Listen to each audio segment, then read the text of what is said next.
people in the chat. Awesome. I'm sure you recognize him, Vadim. He's a young Kagler from Ukraine, I believe. He's quite Yeah, excited. yeah. I know. From Kaggle at least. Great to see you in the chat, Vadim. Let me quickly make sure my audio is all set up and I'm not messing up any settings.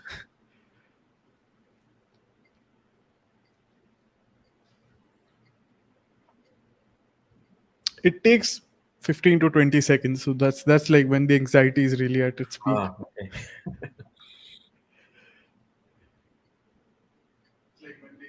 Awesome. I can hear an echo. I'm live. Hey, everybody. Welcome to season 2.7 of Chai Time. I'm calling it 2.7 because I can. I'm super excited to host Trushant from the Kaggle team at H2O.ai. He's a senior data scientist here, and we'll be learning about his journey. He's been working on the NLP products, some NLP apps, as I've recently learned, and also some customer projects. We'll be learning all about that and also his Kaggle journey. I found out a small secret. He started his journey in machine learning, I believe, when he didn't have a beard, and he switched to H2 after a few Oh, wow. years. So we'll be learning about that story and learning how did he become a Kaggle master recently. Sushant, thanks so much for joining me on the podcast. Yeah, thanks for having me, Sanjay. It's great. So I'm super excited to learn about your journey. I'd love to dive into the difference between those two pictures. So, what was that? Was was that the time you got interested in deep learning, and how did you find your first Kaggle competition? Yeah. It has been an interesting journey. Yeah. The first picture that you saw, I think, was when I joined Intel about. I think it's been 15 or 16 years now. So it's been a long time. So just after graduating, I started working there, and it was a completely different role. So it was in hardware, GPU hardware architecture and validation, and I spent most of the time at Intel doing that. And then I don't know how I first came across Kaggle, but I just started reading up on it and came across some competitions, and then I got really interested in machine learning at that point. And like many data scientists, I started sort of self-learning, self-taught at that point, starting part That's in Kaggle awesome. competitions. Um, were you at all using CUDA code at that time? I know this was pre deep learning libraries. So, what Right. was deep learning like at that time? So I started off mainly with just machine learning. Deep learning wasn't even in my in my mind. So it was just the basic machine learning stuff, your logistic regression, and then graded boosted trees and all those things. Deep learning, I think, was getting popular around that time, and uh, then I started looking into that as well. But yeah, I started off with just all the publicly available uh, kernels and started off playing around there. And CUDA was there around that time. Awesome. I found this interesting discussion from you. Let me enable my screen share again. And that advises people to not publicly copy a kernel and just submit it. There's some truth in learning. That's a summary of the post. Again, you can find it on the. I think it was a common lab Right. Yeah. competition. So you found Kaggle about 3 years ago when you first landed your silver medal. What Mhm. made you rejoin? I think it was a Cassava competition, and then you seriously took it up. So what was the attracting factor there?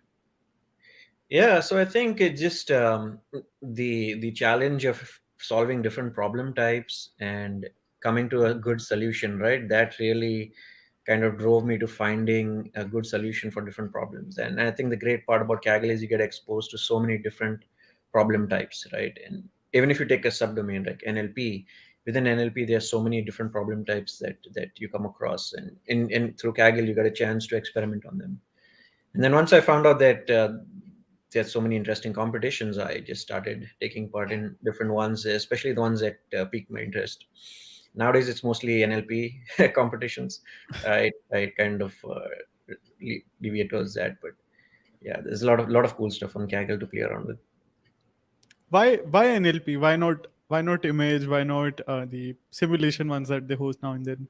Yeah, so every now and then I do take part in competition. I think Optiver was the last kind of tabular or time series, if you will, competition. NLP is just something that through work I got interested in as well. I had no plans to kind of go towards NLP, but it's just something that I tend something that I really found that was interesting.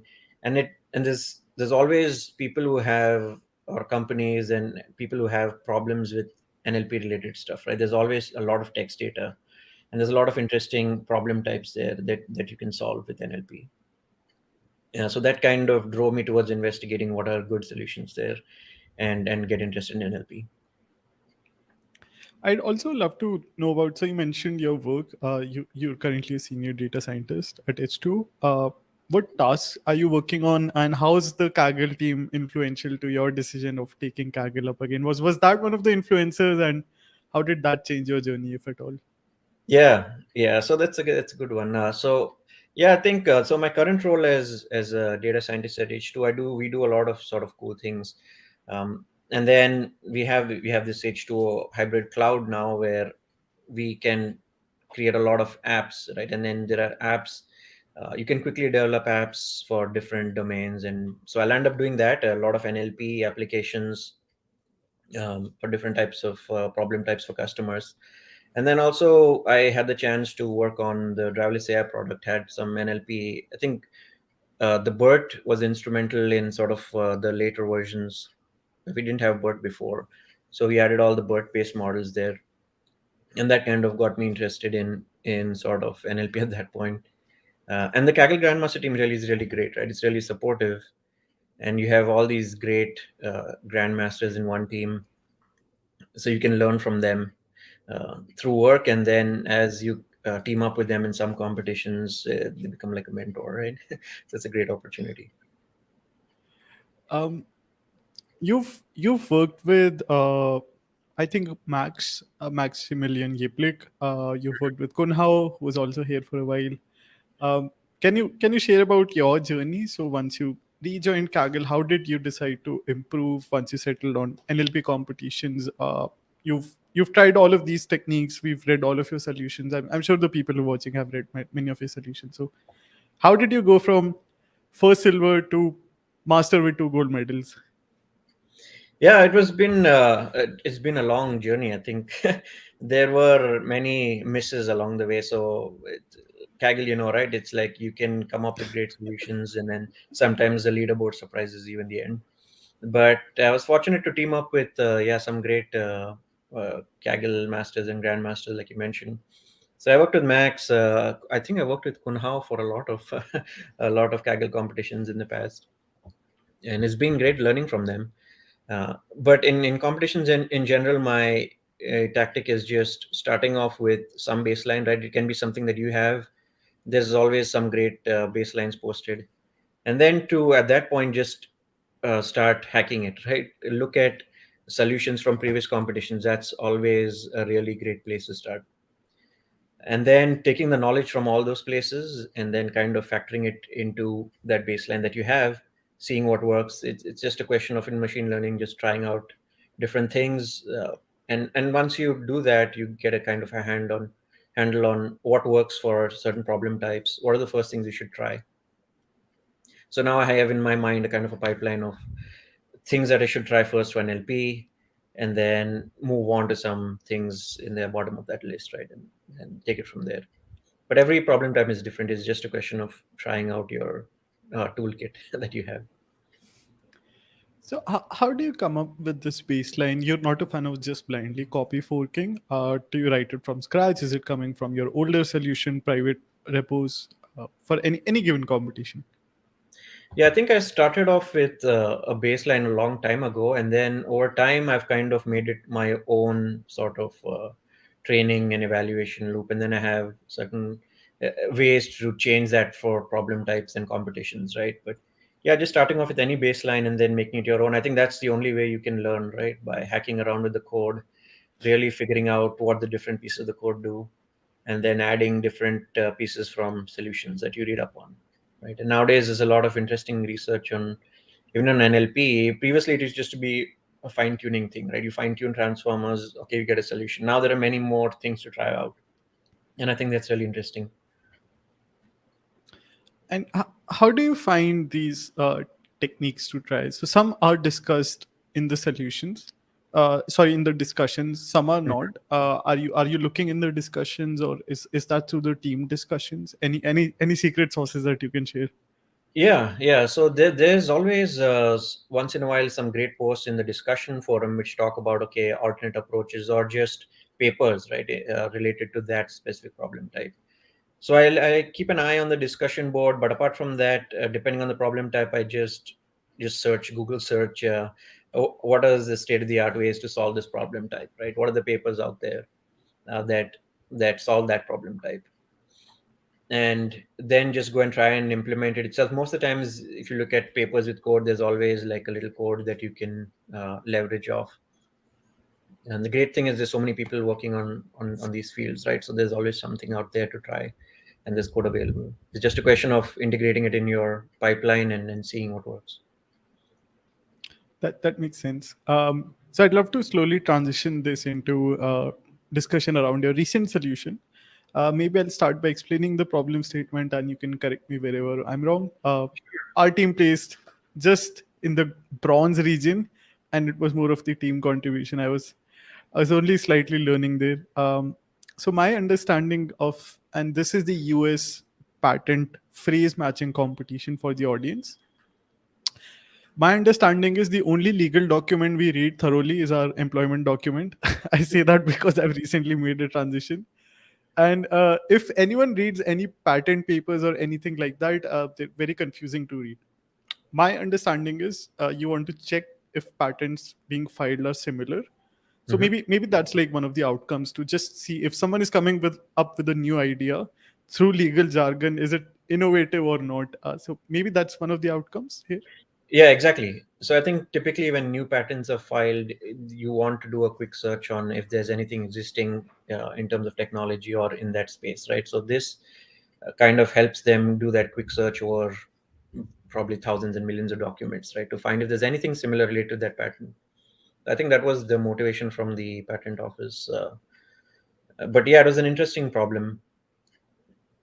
So if you look at sort of the data, right, all they had given was a target and an anchor, right, which were really short phrases of text. Yeah, you see it there. So the anchor was typically just a few words related to some patent, right? So the context there, where you see like G02, those are all different patent classifications. So what you're trying to do is for a given anchor, trying to see how similar the target text is, right? This is not your target prediction, but the target text. You're trying to see how similar that is, and there's a score given that ranges from 0 to 1, right, for the most similar sort of context. So then the challenge is just coming up with a good model to find how you can capture that, which texts are similar to the anchor, given a patent classification, right? So there is the context there. So I was in a team with Martin Hens, Heads or Tails. So we got access to his incredible EDA, and I just wanted to point out a few more things we learned from his EDA. That there was a highly skewed distribution as well. I believe less correlated patents were more present in the training data, if I remember correctly, and there were about 36,000 training examples to tune from. Still, there was some skewed data inside of it. And again, it's this weird text that if you look at it doesn't really make a lot of sense, at least to my Right. my brain.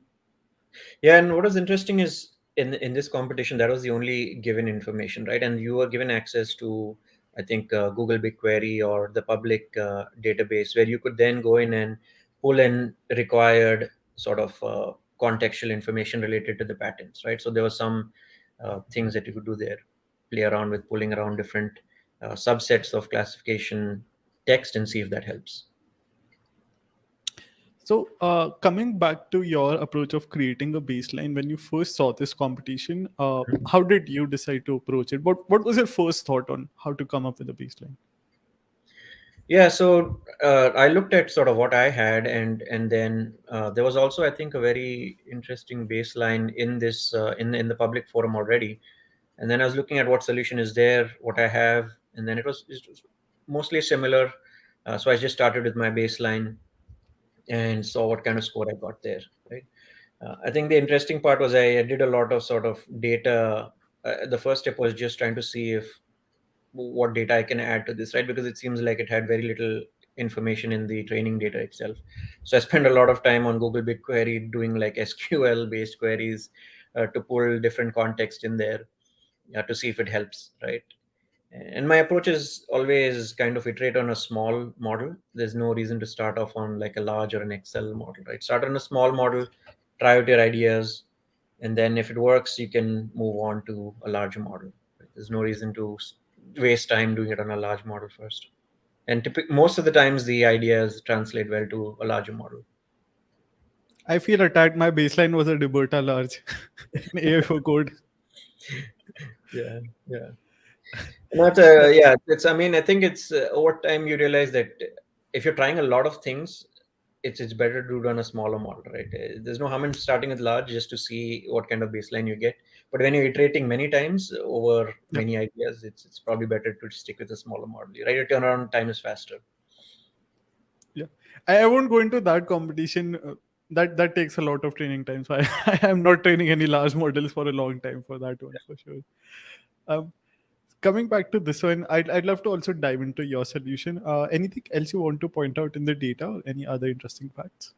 Yeah, so I think another interesting thing was if you look at the data set, it was classified at a very high level, right? So you patents, they have like a section and then a class. I think I have a picture somewhere in my slides, but in this competition, they were bucketed at a very high level, right? So you could have different subtypes of patents grouped into one.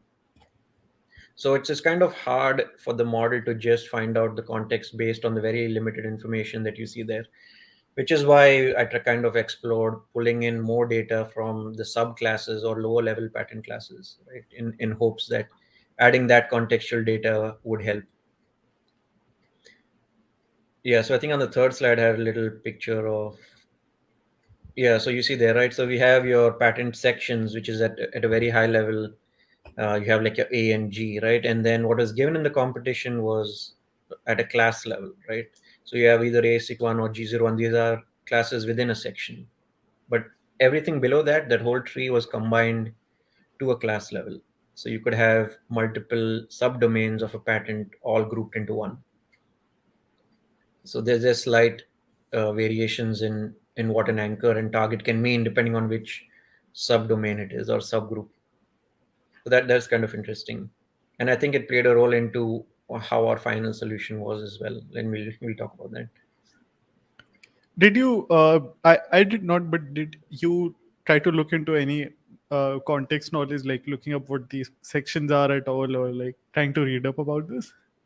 At a very high level, so you see all of them are different like A's human necessities, right? And then I think some of the challenging ones in this competition were G, which was like physics, and then the chemistry ones, especially those terms are not often something that these models are trained upon, right? And so I tried to pull in for I always do error analysis, right? So I try to look at what are my worst performing samples. In this case, I broke it down by these sections and then try to see how I can improve them by adding more contextual data. Unfortunately, it didn't help too much, like adding more context related to either chemistry, which I thought would help. It didn't. And that kind of also spurred our thinking towards what our final solution was. That makes sense. There's a question by Vadim. Did you have any interesting observations after the EDA, and did you try any? I assume they mean non-ML approaches. Yeah, so I mean there are probably some approaches that you can try, like just looking at expressions used in the context and then doing searches, right? But I think given sort of the confines of what you have to do in a Kaggle kernel and do it in the right amount of time, I I don't know how effective those would be there because you're missing the context itself, right? You can match a word, but if it's not in the right context, you'll still have a match in the patent document, but the anchor and the target text don't really mean the same thing, right? The context is really important, and that's where the ML models can capture it. Hmm, that makes sense. Coming back to your slides, I'm curious what. So this is an outline of things that didn't work. Did any data augmentation work at all, or what ideas did you try here? Yeah, so I think yeah. So this is a team of five of us. I think we all tried sort of different ideas. I tried data augmentation. There's this NLP augmentation library. So what I tried was, given the anchor or target text, just replacing. It's typically multiple words, right? So what I tried doing was replacing like a similar, contextually similar. There are different approaches to do that. It's either through synonyms, or you can do BERT based similarity, and replace certain words in the phrases, right, as an augmentation technique. And then you can either, there are different techniques that you can either pseudo label those data or just use a similar score. It had mixed results. They didn't help too much in this case, so we kind of dropped that. We tried different things here. Data augmentation didn't really seem to work for us, and I didn't really see any top solutions that did that as well. I could be wrong. Okay. Continue further. Things that worked. Again, I'll leave the slide open, but any things that you want to particularly dive into, or just cover it? Yeah, so in general, I think what's been interesting in the last few Kaggle competitions is this adversarial training, right? So AW is just AWP, which is adversarial weight perturbations, is just one approach to do that. It helps in regularization, and kind of makes the model more generalizable, right? So I think it was first used in either NBME or one of the NLP competitions there, and I read it up in one of the top solutions, and I got interested in it, and I've been using it in different competitions since then. That kind of really helped stabilize the training, and kind of give a better model in our case. And then if you looked at the context for the patents, they were all uppercase, right? So what happens is the tokenizers for birds sometimes it doesn't handle those too well, and you'll end up with extra tokens. So actually, lower casing in this case helped a lot, and you were able to reduce the maximum sequence length because you have lesser tokens, and we could speed up our inference significantly, and training as well, right? Just by a simple lower casing of the text.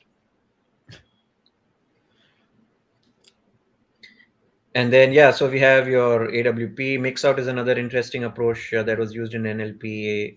There's a link there to the paper. It's essentially it was, I think, motivated by dropout, where you mix, you're taking two networks and stochastically mixing the output at a neuron un with the base transformer model, and then with you're mixing it with your fine-tuned model, right? So it's kind of motivated by dropout.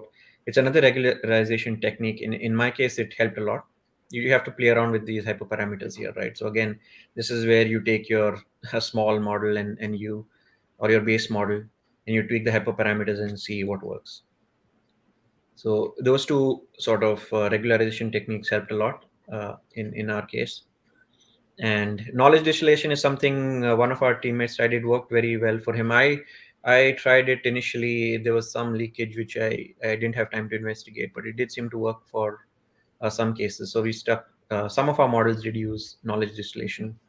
This is where you're taking a larger model uh, that's been trained and has sort of good scores, and then you're distilling that knowledge into a smaller model, right? So the What smaller model. models were you using here?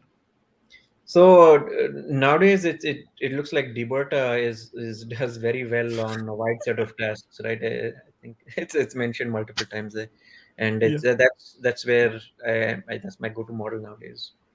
So any of the Debertas, right? You start with the small base, or and move on to the large later on. I was laughing because the Bota large was the large I was referring to earlier. Yeah, it's a good choice. Yeah. There's a question along the lines from Vadim again. Any thoughts on why pre-training didn't work well? Yeah, this that was one of the surprises for us. Typically, when you do this task adaptive pre-training, or kind of a mass language model on the context itself, right? Those help. In our case, it didn't, and I think from the top solutions, I don't think it helped anyone. And I think part of the problem there is just because of the way that data was annotated, there was more relationship between the targets itself across contexts, and it more of a labeling bias where the scores were really dependent on how they were annotated more than anything else, right? And that's where kind of the magic that I talk about comes into play, and that factored in much more than any sort of MLM or pre-training. It was a surprise to us why it didn't work as well. It's hard to really pin down what caused, but that my feeling is that just because of the way the data was annotated, there was more of a relationship between rows itself that led to sort of a bias there. Okay. So, talking about this magic that you uncovered in the last 2 days of the competition, Yes. how did you find it? I know many of the top teams eventually ended up finding something similar. So, what is this magic, and how did you find it? Yeah, so actually, this was we were doing some error analysis on why the worst performing subsections were not improving even if we added more text, right? More contextual text, which we really thought would solve the problem. And then actually, the credit goes to, I think, Chumarjan from our team, who, while we were discussing, he said, okay, what about adding sort of more target based information? So I think I have one slide there which talks about what the approach is, but what we essentially did was, and if you think about it, it makes sense, right? If you as an annotator are given a patent classification task and you're given a certain document, and then you're given anchor and targets, and then you're asked to just score it, right?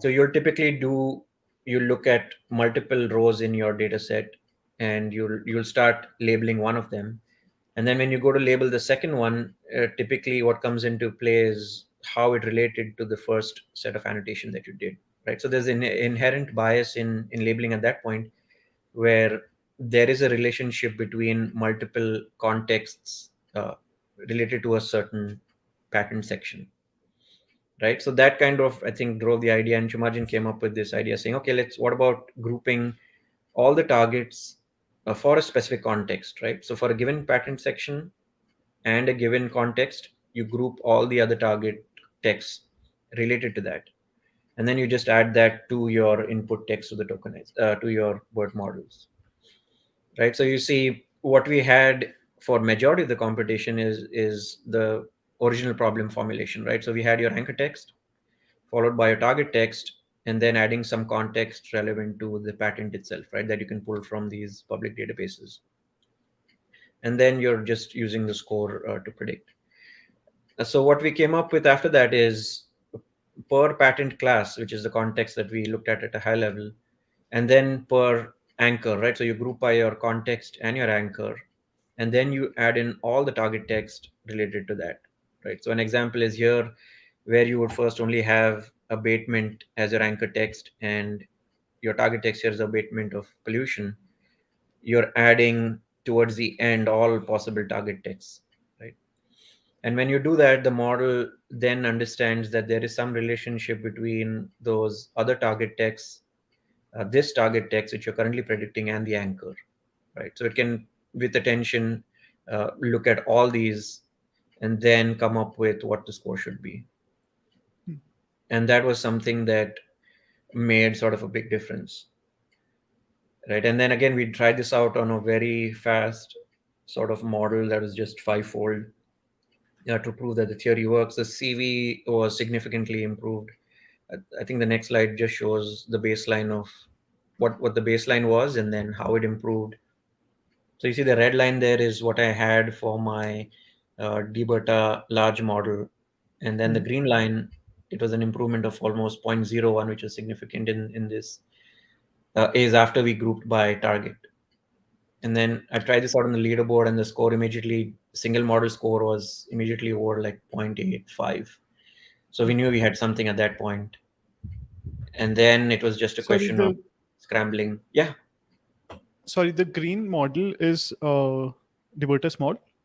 No, they're both It says the Debuta same large. thing. Yeah, yeah, they're both Okay. Debuta large. We had very little time, so I just wanted to test our best model. It was Debuta large with the text added by group. Oh, okay. So it was just on one fold. I was confused. You Yeah, so mentioned this a is fast model. across, That's yeah, why. this is across 5 folds. But yeah, this is because our most of the other models were like 10, 15 fold. So the Mhm. 5 fold was the faster iteration. Okay, that makes sense. Yeah, yeah. So the next slide actually shows our the model that we did after that. Uh, okay, this was our, yeah, CV to LB correlation. We saw pretty much a stable correlation with CV and LB. Um, you had to make sure you were not leaking information, right? And I saw some teams and some discussions where people were using folds where a fold strategy where you had the same anchor text in your train and validation, right? And that can lead to leakage because the model is seeing both in train and validation. So we kind of avoided that. A lot of teams did that as well. So we saw a fairly stable relation with CV and LB, and then our final models are what we selected at the top. That is which is an ensemble. I'm just fascinated by this difference and how did that one idea change the score so completely. Uh, I'm sure everyone knows this, but like this difference of 0.01 is quite huge on Kaggle competitions. And if you look at the leaderboard, it really you can tell that it's a big difference there. Right.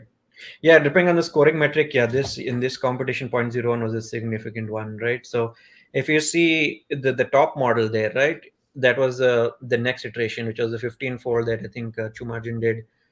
And what he did was just train 15 fold using AWP and then using the magic, right? And you can see that that single model, Debutta large, in the public LB scored 856, right, which already put us into gold.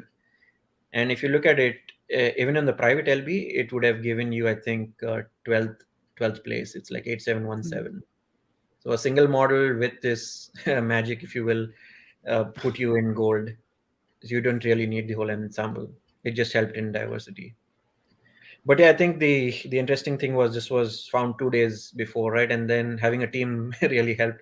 So we kind of scrambled and redid a lot of our models, and in the end we had over 90 models to pick from, including ones picked trained using the new strategy.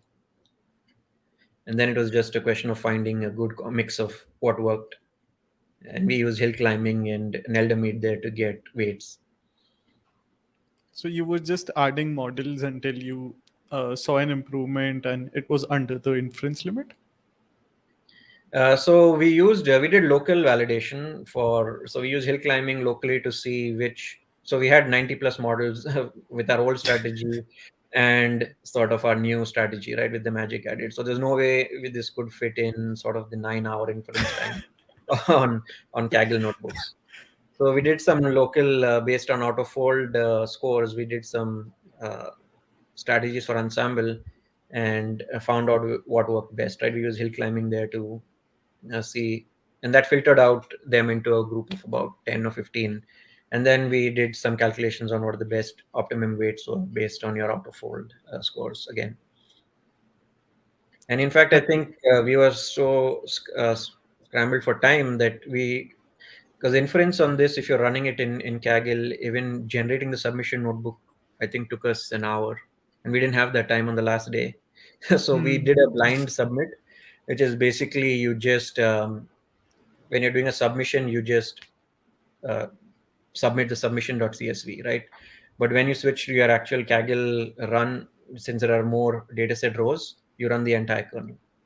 So we had to do that just because we knew we wouldn't have made it in time. And if you look at sort of our final submissions, it completed just a few hours before the deadline. So we were lucky to get those models in. So you see the last one there is what we picked. Uh, and that was something that we did with this blind submit, right? And the one before that actually didn't even complete in time. It, you see that little uh, Hmm. clock, right? And it completed after the competition ended. So we couldn't even pick that one. But luckily, the combination of models that we picked based on our intuition and we, just an understanding of how much time it takes, those 10 models finished just in time, and we could submit that. And it was our best model on both CV and on LB in private and public. I have another question around selecting these. I think Olivier mentioned once, unless you're Gonshu, you don't have to like Goncho doesn't have to bother selecting a submission because he usually just makes two submission and wins a Yeah. gold. But if you could share like the planning behind selecting these two and what were you thinking at the time to like vouch for these two models, your final two submissions. Yeah. So typically, what we do is we look at we rely heavily on your cross validation scores locally, right, for auto fold validations, and then depending on the size of the leaderboard, we look at your public score as another fold, right? So we take that score into you can weight it if you want, but we Hmm. look at a combination of how your ensembles are doing on your auto fold validation, your CV scores, and then how they are doing on the LB, and then what you want in the end is in this competition there was a very I think there was a large amount of unseen data, if I'm not mistaken. So we wanted to trust our cross validation scores, right? And we landed up doing that. We looked at in our case it was also our best public model, but these models had really high CV scores locally, so we stuck with them. We know we had to trust our CV for this competition with very little public test set, right? You can land up overfitting that, so we didn't rely on sort of having just your public scores define what our final selection should be. Thanks for sharing that. And I believe that concludes the discussion around your solution. Anything we missed that you want to highlight here? No, I think it was just a question of trying different things out, right? We didn't we didn't stop trying out ideas even till 2 days before, and somehow that clicked, right? So I think it's just a lesson in just keep iterating, trying out different things to see what works, right? And then having this unique solution really pushed us into gold, right? I think everyone who was in gold, except for I think one or two teams, did something very similar, and so yeah, that was really good. And I think we were in like 30 or 20 positions in high silver before that. So the last it was kind of a struggle and scramble in the last few days, but it kind of paid off. I Yeah. want to go back in time. So I know we've chatted about this offline, but at one time you were pushing for I think one gold that was remaining to become a master, and you Yes. for I think one or two competitions you just landed just outside of it. Can you share that maybe that feeling at that time? Like I would have broken a few keywords for sure. I would imagine Yeah. in that No, position. those are always the hard ones, right? The the competitions where you're in gold. I think one of the ones that hit me the most was the Optiver competition, right? This was where you're predicting market volatility, and it was one of those new. Well, you see it more often now on Kaggle, but it's a competition where you have your you. It's a code competition, but after the competition ends, it's typically running on new data over time. So in this case, it was run, I think, every 2 weeks for an 8 week, more than 8 week window, right? So there were multiple leaderboard updates, about 6 or 7 leaderboard updates. And for this competition, we were in gold when the competition finished. I mean, when the submission deadline finished. And then for every update, we were in, I think, gold for majority of the time. So out of the 7 updates, I think we were in gold for about 6. And for the very last update, something happened to the stock market and we went to just one below the gold zone. Right, so we went to 18th, I think, and it stopped at 17th or whatever the number was. So that was a little heartbreaking. We fell out of gold on the last update based on how the stock market fluctuated, but it is what it is, right? I think you have to, yeah, they're right, we finished kind of 18th on the last leaderboard update and by a small margin. And I think there were multiple NLP competitions where I think we were in gold. I think, but they all end up being a learning experience, right? How do you make sure you select the right submissions? In some cases, I think were a case in overfitting. Some we were just unlucky. Yeah. But in the end, it worked out, right? I think I got my gold after some time, and then the second one in this competition. What would you point that success to achieving a goal towards if you had to pick like one single thing? I think it comes down to coming up with unique ideas, right? If you stick to what most of the pack is doing, you'll not land up in gold, right? So it comes down to sort of innovative thinking, try something different, right? Just keep iterating on your ideas, you never know what works, right? Like in this case, 2 days before is something that we found out we never would have imagined would be in gold, right? Yeah, just keep iterating, try out different ideas, and that's probably the only way to get into gold, right? Have a different solution or improve on the baseline, right? Whatever in whatever way. The data augmentation, you're seeing a lot more interesting competitions now. I think the NBME one was one where they had given a lot of unlabeled data, which I thought was a very interesting problem, right? So you could pseudo label the data, create more data, as much as data as you want, right? And I like these kind of competitions where it's more open and it leads to a lot of more exploration, right? So in this competition, yeah, pseudo labeling helped a lot. We tried a lot of different strategies. Ensembling, pseudo labeling helped and improved the models a lot. Um, this is a competition again. We were in, I think, 11th in the in before it closed, and then we got shot out of gold again. But I think it was a very close competition. If you look at the final scores, they were off by a few decimals. So it was a good one. It was a lot of good learning.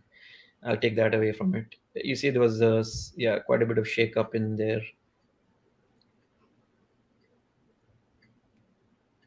But Yeah, all these I'm problems, just like looking at the scores. yeah, you see a lot of people moved up quite a bit, right? Some people from 48 plus. So yeah, unfortunately, we didn't survive the shake-up, but I think we learned a lot from that competition. It was also a different problem type, so it was unique. And that's the great That's thing I like about Kaggle, right? That keeps me kind of focused on and motivated to do more Kaggling is just getting these different problem types and trying to find out a way to solve it.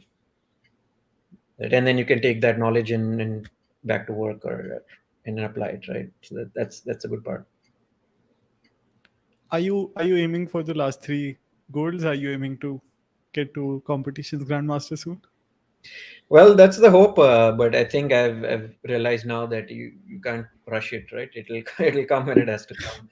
You kind of just keep iterating, doing your best, and if it has to come, you'll get it, right? It's just I think I do them competitions now more for just learning and trying out different solutions. But yeah, it's always fun to get that gold, right? So we'll always aim towards it. We'll see if we get it or not. That's great to hear. I'm sure your profile will have the golden circle soon. Anything else that we might have missed in this interview before we wrap up that you want to cover? I think yeah, we covered this competition and the journey itself. I think uh, we covered most of the points that I wanted to talk about. Awesome. So I usually end those in the interview on one same question. Your best advice to someone who's just starting out. Maybe they're chasing the goal. Maybe they're frustrated. Maybe they're just one zone outside of goal. Your Yeah. best advice to them. Yeah, so I think in general, I think the best way to learn is doing thing hands on, right? Don't just copy blindly a public model, I mean a public kernel, and try that, right?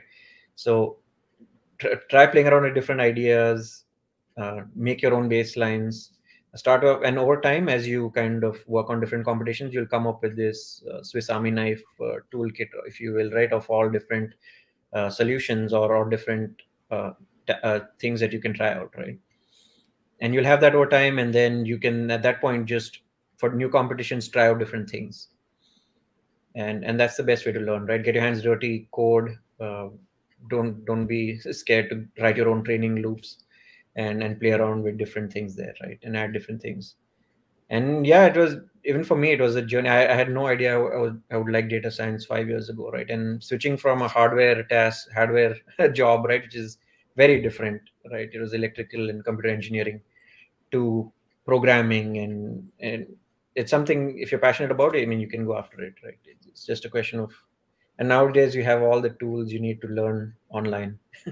And Kaggle gives you a great opportunity to do practical examples of work, right? And didn't showcase it.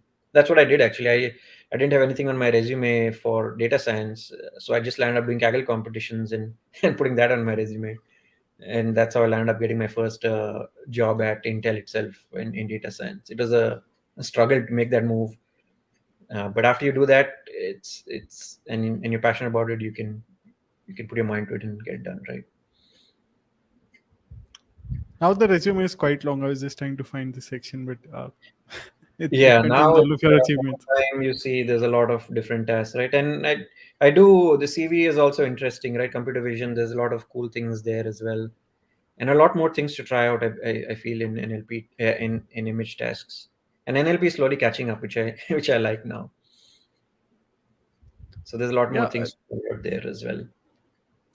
I think it was in a discussion with you on the forums. Maybe someone else had shared this, but both are converging also in a way that both sort of use transformer models. It's Swin versus Deberta large, Connext versus Deberta small, something like that. Yeah, But yeah. still on a converging path. Yeah, you've seen Transformers do very well even on image, right? All the Transformers that you mentioned, there's Swin and others. So there is a kind of convergence, and there's some research towards making unified models. I don't know how good they are going to be, but it will be interesting to see, right? And that's a great part. There's so much active research in these fields, right? And then I think some of the top solutions in previous competitions just took the state of the art, implemented it, and won the competition, right? So it's always good to keep an eye out on what's the best state of the art and try out things. Awesome. Thanks for also sharing that advice. I'll quickly point the audience to your LinkedIn profile where people can find you and connect with you. And if you go to kaggle.com/TRUSHK, you can find the LinkedIn link or just follow Trushant or his work on Kaggle as well. Any other platforms where you're active where people can find you? I think it's mostly these two where I'm active. Okay. I'll leave that link up there. Thanks again for joining me for the first episode of season 2.7. Thank Um, you for having uh, me. yeah, Honor to be here. thanks. This was a great learning. I'm sure the people enjoyed this as well. And thanks to everyone who joined live. And probably if you're watching the recording, thanks for watching as well. I'll wrap this up here unless you have anything else to share. No, I think you're good. Thanks for having me. It's been great. Thanks so much again, and thanks again everyone.